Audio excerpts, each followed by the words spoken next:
Black car अपनी तेज रफ्तार से शहर की सड़कों पर दौड़ रही थी। कार की बैक सीट पर बैठी रिया डरी हुई थी, क्योंकि उसे उस आकाश ओबरॉय के साथ अपनी पूरी जिंदगी बितानी थी। आकाश के बारे में वो लोगों से बहुत सारी बातें सुन चुकी थी शादी में। हालांकि लोगों के सामने उसने अपनी शालीनता बनाए रखी थी, लेकिन अब जब वो कार की पिछली सीट पर अकेली थी तो उसे लोगों की कही बातें चुभ रही थी। तभी रिया ने अपने आप से कहा, क्या मैं सच में आकाश ओबरॉय के लिए कंसोलेशन प्राइज हूँ? आकाश ओबरॉय अपनी शादी में खुद नहीं आया, तो इसका मतलब तो यही हुआ ना कि वो मुझसे शादी नहीं करना चाहता। अगर उसने इस व्हीलचेयर वाली शादी को मानने से इनकार कर दिया तो। तभी कार की अगली सीट पर बैठे बॉडीगार्ड को किसी का फोन आया और फोन पर बात करने के बाद बॉडीगार्ड ने ड्राइवर को कार रोकने के लिए कहा। कार रुकने के बाद बॉडीगार्ड ने कार का पीछे का दरवाजा खोलते हुए रिया से कहा, मैम, आकाश सर ने कहा है कि उन्हें इस जबरदस्ती की शादी में कोई दिलचस्पी नहीं है, आपको कार से उतरना होगा। रिया का डर सही निकला और उसने घबराते हुए बॉडीगार्ड से कहा, ये क्या कह रहे हैं आप? मैं अकेले कहाँ जाऊंगी? तभी बॉडीगार्ड ने अपने हाथ में पकड़े नोटों से भरे सूटकेस को खोला और रिया से कहा, मैम, आकाश सर का दिल बहुत बड़ा है, इन रुपयों से आप जो चाहें वो कर सकती है। ये सुनते ही रिया चौंक गई। उसने गुस्से में बॉडीगार्ड से कहा, आखिर समझता क्या है आकाश ओबेरॉय खुद को? पैसों का इतना घमंड।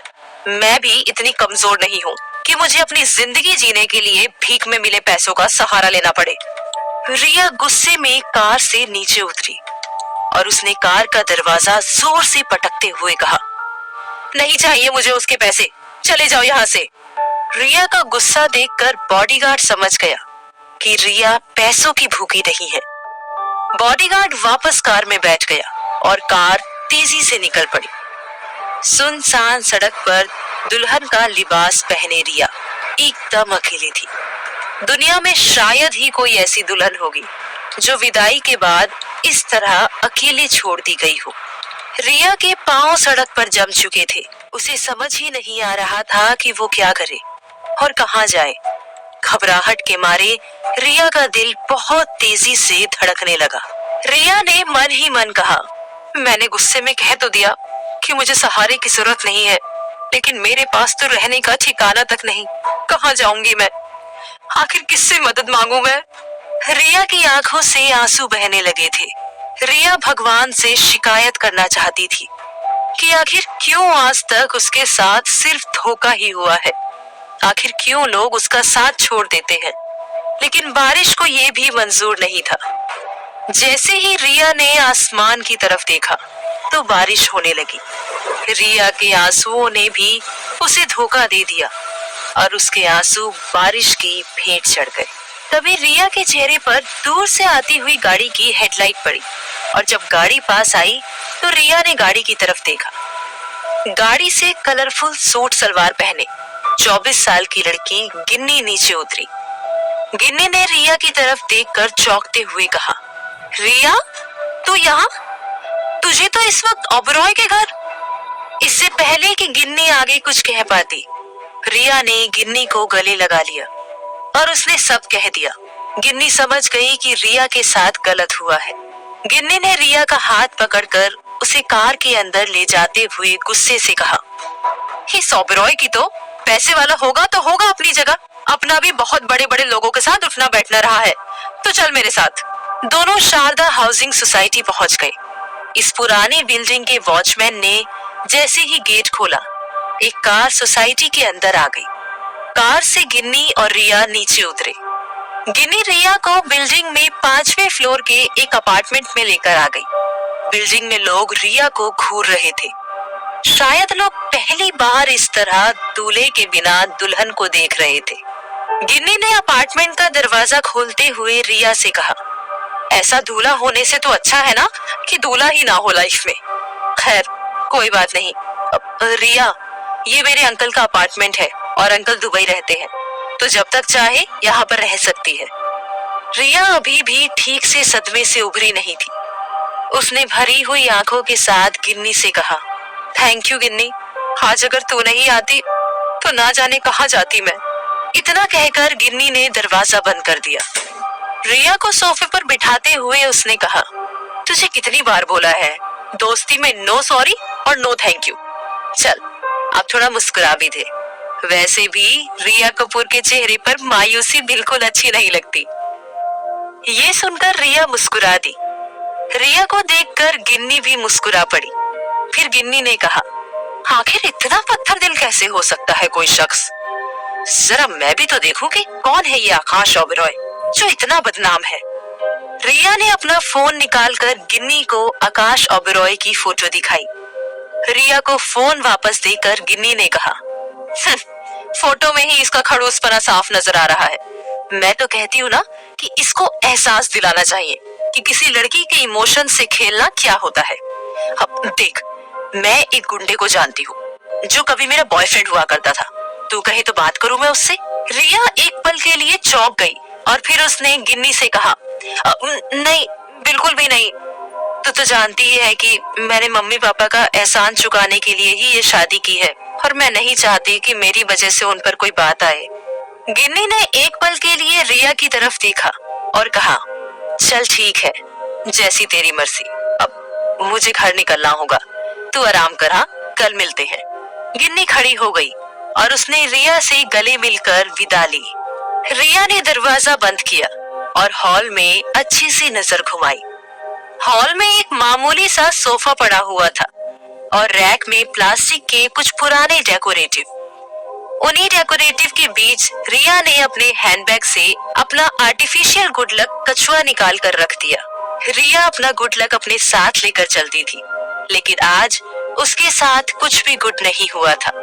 रिया ने अपने आप को ये समझाकर तसल्ली दिलाई कि उसे आकाश ओबेरॉय के पिंजरे से आजादी मिली थी। हो ना हो, इसी में उसकी भलाई थी। और फिर रिया अंदर के बेडरूम में जाकर इस तरह लेट गई कि मानो एक भटके हुए पंछी को कोई घोंसला मिल गया हो। रिया ने अपनी आंखें बंद कर ली और मन ही मन कहा, कल से मैं एक नई शुरुआत करूंगी। मैं फिर कभी उस आकाश ओबेरॉय का नाम तक नहीं सुनूंगी। अगले दिन रिया ग्लैम कॉस्मेटिक के कॉर्पोरेट ऑफिस में पहुंची। रिया का खुद का बिजनेस शुरू करने का सपना था और वो ग्लैम कॉस्मेटिक में प्रोडक्ट मैनेजर की पोजीशन पर काम कर रही थी। जैसे ही रिया 5th फ्लोर में बने अपने केबिन की तरफ बढ़ी तो सभी उसे ऑफिस में देखकर चौंक गए। कंपनी की HR निमिषा ने तो चौंकते हुए रिया से कहा, रिया, तुम तो छुट्टी पर थी, क्या जरूरत थी शादी के एक दिन बाद ही ऑफिस आने की? रिया ने मुस्कुराते हुए निमिषा से कहा, निमिषा, एक काम ही तो है जो मुझे अपना लगता है, बाकी सबने तो मुझे पराया कर दिया है। निमिषा रिया की बात को समझ ही नहीं पाई, लेकिन उसे पता था कि कल रिया के साथ क्या हुआ था। निमिषा ने रिया को चीयर अप करने के लिए जोर से कहा, गाइस गाइस गाइस, सुनो, रिया के लिए एक गुड न्यूज है और जब मैं गुड न्यूज बताऊं तो सब लोग रिया के लिए जोर से चीयर अप करेंगे। ये सुनते ही रिया एक पल के लिए चौंक गई और सभी रिया के आसपास जमा हो गई। निमिषा ने रिया को देखकर कहा, रिया, तुम्हारा प्रमोशन कर दिया गया है, अब तुम कंपनी के नए CEO मिस्टर ओबेरॉय के असिस्टेंट के तौर पर काम करोगी। ये सुनते ही सबने जोर शोर से रिया के लिए तालियां बजानी शुरू कर दी। वही ओबेरॉय नाम सुनते ही रिया एक पल के लिए सहम गई, क्योंकि ओबेरॉय नाम सुनकर उसे आकाश ओबेरॉय का ख्याल आने लगा। रिया ने निमिषा से संकोच के साथ कहा, नई CEO?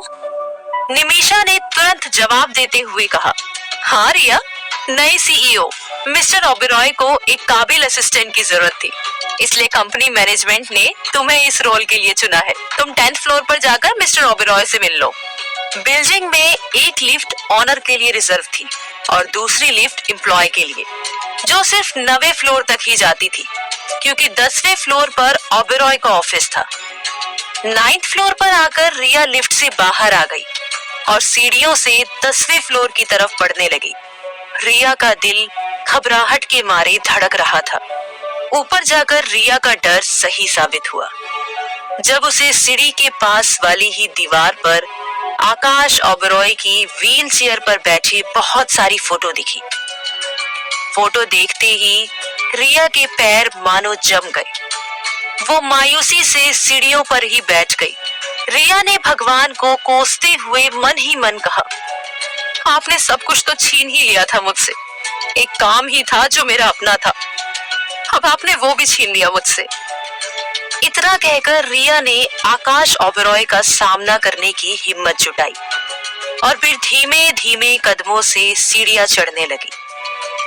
10वें फ्लोर पर पहुंचते ही रिया ने देखा गेट पर ब्लैक सूट पहने, आंखों में नजर का चश्मा लगाए और हाथों में आई पैड लिए 28 साल का डीके गेट पर आया हुआ था। डीके ने मुस्कुराते हुए रिया से कहा, प्लीज अंदर आइए मिस रिया कपूर। रिया डीके के पीछे पीछे एक बड़े से आलीशान वेटिंग रूम को पार करके अंदर वाले कमरे में चली गई। रिया ने देखा उसकी तरफ पीठ करके आकाश व्हील चेयर पर बैठा हुआ था। व्हील चेयर को देखते ही रिया के दिल की धड़कनें तेज हो गई। आकाश ने रिया से कहा, वेलकम रिया कपूर, मिलकर बहुत खुशी हुई। और फिर जैसे ही व्हील चेयर रिया की तरफ मुड़ी, आकाश को सामने देखकर रिया का दिल बैठ गया। Akash white shirt, black pant, black blazer और शाइनिंग शूज पहने हुए था। उसके बाल शाइन कर रहे थे। उसका चेहरा फोटो जैसा ही भावहीन था और आंखें बड़ी और डरावनी। आकाश ने जानबूझकर अपने हाथ से पेन नीचे गिराते हुए कहा, मिस रिया, पेन उठाकर मुझे दे दीजिए प्लीज। मेरी असिस्टेंट होने की ड्यूटी आपको अब पूरी करनी होगी। रिया सहमे कदमों से पेन उठाने के लिए आगे बढ़ी। आकाश ने रिया के पैर में पैर फंसाकर उसे जमीन पर गिरा दिया। गिरकर उसे दर्द हुआ और वो चिल्लाई। रिया का चिल्लाना सुनकर डीके मुस्कुरा दिया। वहीं आकाश रिया की छाती को घूरने लगा। जैसे ही रिया को इस बात का एहसास हुआ, उसने हाथ से अपना सीना ढक लिया। उसने मन ही मन कहा, ये आकाश ओबरॉय घमंडी होने के साथ ही साथ कैरेक्टरलेस भी है। आकाश ने रिया को ऊपर उठाने के लिए हाथ बढ़ाया, लेकिन रिया खुद ही ऊपर उठ गई। रिया खड़ी हुई। इसी बीच आकाश ने रिया का हाथ जोर से पकड़ लिया। रिया के हाथ में तेज दर्द होने लगा। रिया ने चीखते हुए कहा, मिस्टर ओबरॉय, मेरा हाथ छोड़िए, मुझे दर्द हो रहा है। आकाश ने गुस्से में उससे कहा, इस ऑफिस में अपनी मर्जी से काम करने का हक सिर्फ और सिर्फ मुझे है। तुम्हें जितना कहा जाए उतना ही करो। यस सर, नो सर, बस इतना ही, समझी? रिया ने दर्द में ही हाँ में सर हिला दिया। आकाश ने रिया का हाथ छोड़ते हुए गुस्से से कहा, नाउ गेट आउट। आकाश ने डीके को इशारा किया। डीके ने रिया की तरफ देखते हुए कहा, चलिए मिस रिया। रिया अभी भी दर्द में थी। वो सहमे हुए कदमों से बाहर चली गई। बाहर डीके ने फीमेल सिक्योरिटी गार्ड से रिया की चेकिंग करने के लिए कहा। कुछ देर बाद डीके ने अंदर आकर आकाश से कहा, सर, मुझे उस लड़की से वो नहीं मिला जो आप ढूंढना चाह रहे हैं। आखिर क्या ढूंढ रहा था आकाश रिया के पास? क्या रिया सब कुछ भुलाकर आकाश के साथ काम कर पाएगी और उसके गुस्से का सामना कर पाएगी? जानने के लिए सुनते रहिए।